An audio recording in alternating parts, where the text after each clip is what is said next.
Everyone, कैसे हैं आप सब लोग। आई होप आप सब बहुत बढ़िया होंगे। और आज मैं फिर से आपके लिए एक और वीडियो लेकर आई हूँ। एंड जो आज का टॉपिक है वो बहुत ही इंटरेस्टिंग है, क्योंकि हम सब ने उस टॉपिक के बारे में सुना है, लेकिन हमें से बहुत लोग हैं जिनको ये चीज़ अच्छे से समझ नहीं आती। तो आज हम इस टॉपिक को इस तरीके से पढ़ेंगे कि हम कभी भूले ही नहीं, ठीक है। और अगर आप चाहते हैं कि ये टॉपिक आप कभी नहीं भूले तो इस वीडियो को एंड तक ज़रूर देखिएगा। और अगर आपने मेरा चैनल अभी तक सब्सक्राइब नहीं किया है तो प्लीज़ फटाफट जाके सब्सक्राइब करिए, लाइक करिए वीडियोस को। और जो भी आपकी प्रॉब्लम्स है प्लीज़ मुझे कमेंट करिए। जो भी आपके डाउट प्रॉब्लम्स होंगी मैं ज़रूर अपनी नेक्स्ट वीडियो में लूँगी। सो आज का टॉपिक हम शुरू करते हैं। So today we are going to talk about central dogma of biology. Central dogma of biology. देखिए, जौन से भी बच्चे इस वक्त मुझे देख रहे हैं, आई वुड लाइक कि वो फटाफट कमेंट करें जिनको पता है कि सेंट्रल डॉगमा ऑफ बायोलॉजी क्या होता है। तो जो भी बच्चे सबसे पहले बताएंगे उनका नाम मैं नेक्स्ट वीडियो में ज़रूर लूँगी। तो चलिए शुरू करते हैं आज का टॉपिक, जो कि है सेंट्रल डॉगमा ऑफ बायोलॉजी। तो क्या मतलब है सेंट्रल डॉगमा ऑफ बायोलॉजी का। देखिए, सेंट्रल डॉगमा मतलब ये बायोलॉजी जो है इसी के आसपास घूम रही है, ठीक है। यानी पूरी बायोलॉजी इसके आसपास घूम रही है। सेंट्रल का मतलब क्या है, जिसके आसपास चीजें रिवॉल्व कर रही है। यानी आपकी पूरी की पूरी बायोलॉजी इसी के आसपास घूम रही है। तो हमें पता है कि आपका डीएनए होता है, ठीक है। So we know DNA is something like this. ये आपका डीएनए है। This is double helical structure of DNA.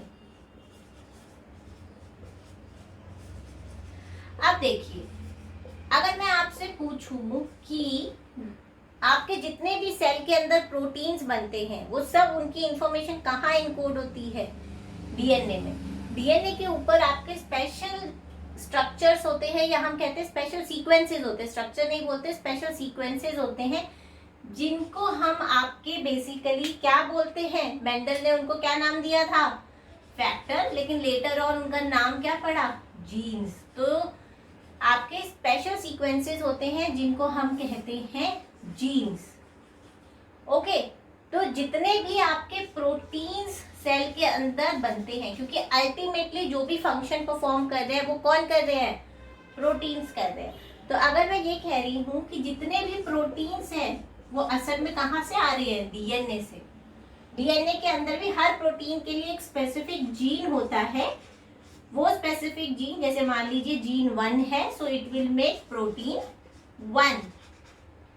तो अगर मैं ये कह रही हूँ कि आपके डीएनए से प्रोटीन आ रहा है, ठीक है, एंड दैट टू आपके स्पेशल सीक्वेंसेस हैं डीएनए पे जिनको हम जीन कहते हैं, उनसे आपका प्रोटीन बनता है। तो ये बनता कैसे है, डायरेक्टली डीएनए से प्रोटीन बन जाता है क्या, सोच के देखिए, नहीं। तो आपका बेसिकली जो प्रोसेस है वो ये है, सेंट्रल डॉगमा जिसे हम कहते हैं।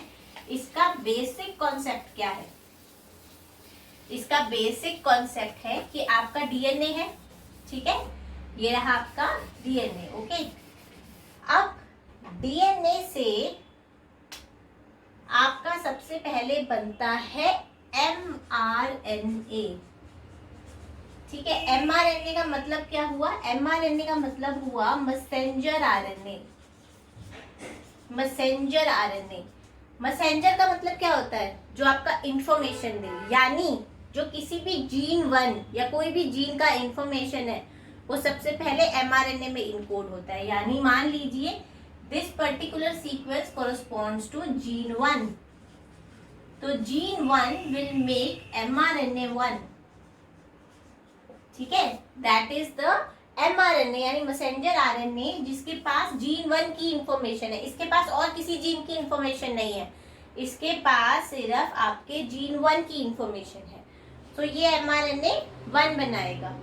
नाउ दिस एमआरएनए जो मैं आपको बता रही हूँ, आपका डीएनए से बनता है एमआरएनए, और एमआरएनए से फिर बनता है प्रोटीन, ठीक है। सो अगर ये एग्जांपल ले तो gene 1 will make mRNA 1 will make the protein 1, इसी तरीके से आपके सेल में 100,000 अगर प्रोटीन्स है तो 100,000 mRNA बनेंगे, उन 100,000 mRNA से 100,000 प्रोटीन्स बनेंगे। So this is basically your central dogma of biology, जो ये कहता है कि आपका डीएनए से सबसे पहले mRNA बनेगा और mRNA से फिर प्रोटीन बनेगा। ठीक है, लेकिन ये सब काम होता कैसे है? मैंने बोल दिया कि डीएनए से mRNA बनेगा, पर इसके पीछे बहुत तगड़ी साइंस लगी हुई है, इसके पीछे बहुत से मॉलिक्यूल्स है जो काम कर रहे हैं। ऐसा नहीं है कि मैंने बोल दिया डीएनए से mRNA बन गया तो बहुत सिंपल है, एक स्पेशल प्रोसेस है। तो उस प्रोसेस की हम आउटलाइन समझते हैं, डिटेल में हम अपने नेक्स्ट लेक्चर में देखेंगे। ठीक है, तो सबसे पहले अब हम आते हैं बेसिक प्रोसेसेस पे कि क्या प्रोसेसेस है जिनके थ्रू डीएनए से mRNA बनता है और mRNA से प्रोटीन बनता है। इतना याद रखना है कि यही सेंट्रल डॉगमा है, इसके आसपास सारी बायोलॉजी घूम रही है। ठीक है, क्योंकि आपकी पूरी बायोलॉजी किससे बनी हुई है? सेल से। सेल किससे बना हुआ है? बायोमोलिक्यूल से। बायोमोलिक्यूल्स क्या है? प्रोटीन इज अ बायोमोलिक्यूल, तो डीएनए इज अ बायोमोलिक्यूल। तो आपकी सारी बायोलॉजी इसी कॉन्सेप्ट के आसपास घूम रही है। ठीक है, तो चलिए अब हम देखते हैं what are the processes. Let's see. So सबसे पहले मैंने क्या कहा कि डीएनए से क्या बनेगा? mRNA। यस, डीएनए से बनेगा mRNA। ठीक है, तो ये जो प्रोसेस है जहां पे डीएनए से mRNA बनता है, इस प्रोसेस को हम बोलते हैं ट्रांसक्रिप्शन। ठीक है, क्या बोलते हैं? ट्रांसक्रिप्शन। ये आपको भूलना नहीं है बिल्कुल भी, ये प्रोसेस का नाम भूलना नहीं है, ये बहुत बहुत बहुत इंपॉर्टेंट है। ठीक है, उसके बाद mRNA से हमने क्या कहा? बनता है प्रोटीन। ठीक है, और जो आपका mRNA से जो प्रोटीन बनता है उसको, उस प्रोसेस को हम क्या बोलते हैं? उस प्रोसेस को हम बोलते हैं ट्रांसलेशन। इस प्रोसेस को हम क्या बोलेंगे? ट्रांसलेशन। ठीक है, सो डीएनए से mRNA बना, ट्रांसक्रिप्शन। mRNA से प्रोटीन बना, ट्रांसलेशन। और ये जो पूरा आपका कॉन्सेप्ट है, this is the central dogma of biology. अब देखिए, मैंने आपको ये कहा कि डीएनए से mRNA बना, mRNA से प्रोटीन बना, तो मैं इस प्रोसेस की थोड़ी एक बेसिक आउटलाइन आपको बताना चाहती हूँ। देखिए, डीएनए क्या होता है? Double stranded. ठीक है, वेयर एज आरएनए क्या होता है? Single stranded. तो डीएनए से mRNA बनता कैसे है? देखिए, बेसिक कॉन्सेप्ट बताऊंगी आपको।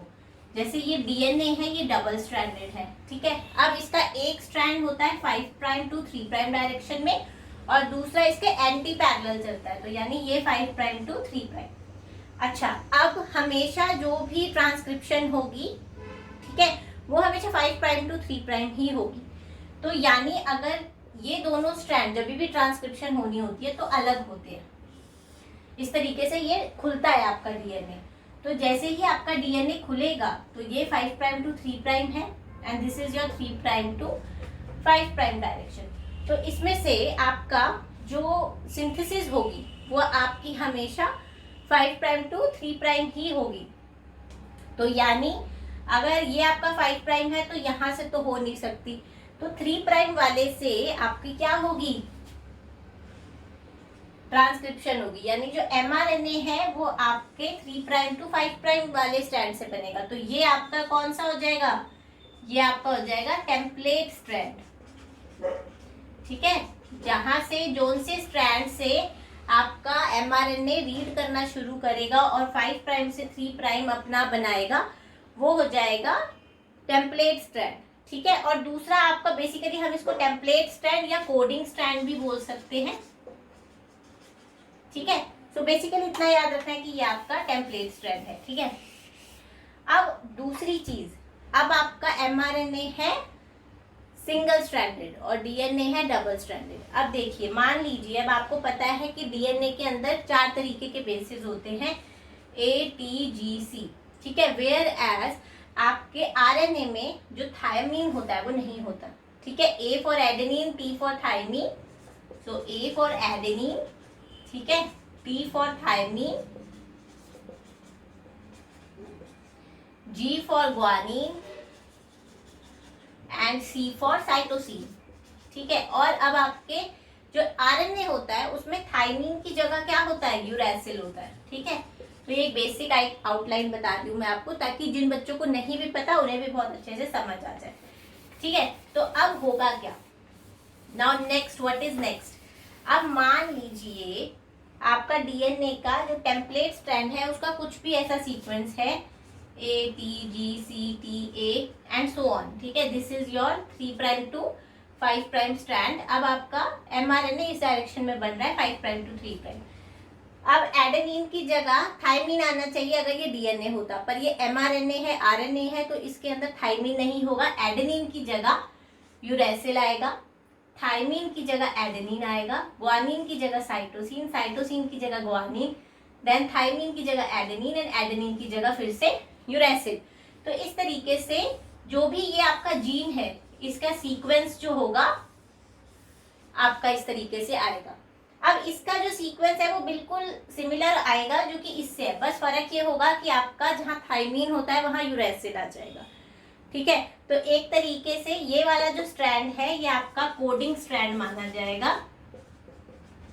और जो टेम्पलेट स्ट्रैंड है उसको हम नॉन कोडिंग स्ट्रैंड बोलते हैं। ठीक है, तो ये चीज आपको याद रखनी है। कभी कभी हम भी गड़बड़ कर देते हैं, जैसे पहले मैंने यहाँ पे कोडिंग स्ट्रैंड लिख दिया था, but this is not the coding strand. Coding strand is 5' to 3' वाला। ठीक है, तो ये एक बेसिक है कि किस तरीके से ट्रांसक्रिप्शन होती है। अब ट्रांसक्रिप्शन के भी आगे 3 स्टेप्स होते हैं, इनिशिएशन, इलोंगेशन एंड टर्मिनेशन। सबसे पहले शुरू होता है, फिर इलोंगेट होगा और फिर टर्मिनेट होगा। ठीक है, पर वो प्रोसेसेस हम डिटेल में पढ़ेंगे, बट अभी ये बहुत ही बेसिक आउटलाइन है कि जिसको समझ ना आ रहा हो कि ये डीएनए से आखिर एमआरएनए बनता कैसे होगा। डीएनए तो डबल स्ट्रैंडेड है, एमआरएनए सिंगल स्ट्रैंडेड है, और हम ये बोल रहे हैं कि आपके बहुत सारे जीन्स हैं, हर जीन्स अलग अलग प्रोटीन बनाता है और हर एक प्रोटीन का अलग एमआरएनए होता है। तो ये होता कैसे है और ये बनता कैसे है, 2 स्ट्रैंड से 1 स्ट्रैंड कैसे बनता है, तो ये उसका थोड़ा आउटलाइन है कि कैसे होता है। ठीक है, एक बेसिक कॉन्सेप्ट है। ठीक है, तो अभी आपको ये याद रखना है कि डीएनए से आपका क्या बनेगा, पहले एमआरएनए बनेगा which is your transcription, then mRNA से आपका प्रोटीन बनेगा जो कि है ट्रांसलेशन। ठीक है, जो कि अपने आप में बहुत बड़ा प्रोसेस है। प्रोटीन्स बना होता है अमीनो एसिड का, तो हर एक ये जो कोड है it codes for every 3 base pair code for a amino acid, तो ये भी एक बहुत बड़ा प्रोसेस है। ठीक है, तो तभी कहते हैं कि पूरी बायोलॉजी इसी के आसपास मंडरा रही है, तभी ये है आपका सेंट्रल डॉगमा। ठीक है, तो अभी तक हमने जो भी थोड़ा बहुत डिस्कस किया है, कहीं पे भी आपको डाउट हो, समझ ना आ रहा हो, कोई भी प्रॉब्लम्स हो, सो आई वुड सजेस्ट कि आप प्लीज कमेंट करिए, और अगर आपके कोई स्पेशल ऐसे टॉपिक्स है which you want that I should take, तो वो मैं आपका फिर लूंगी। ठीक है, उससे क्या होगा, मुझे भी समझ आएगा कि आपको किस सब्जेक्ट, कौन सा टॉपिक है बायोलॉजी का जिसमें सबसे ज़्यादा प्रॉब्लम है। ओके, एंड प्लीज़ आप मेरे चैनल को सब्सक्राइब करिए, वीडियोस को लाइक करिए, अपने फ्रेंड्स के साथ शेयर करिए अगर पसंद आती है तो, and please support my channel. तो इसी के साथ bye bye and will see you in our next video. तब तक के लिए बाय बाय।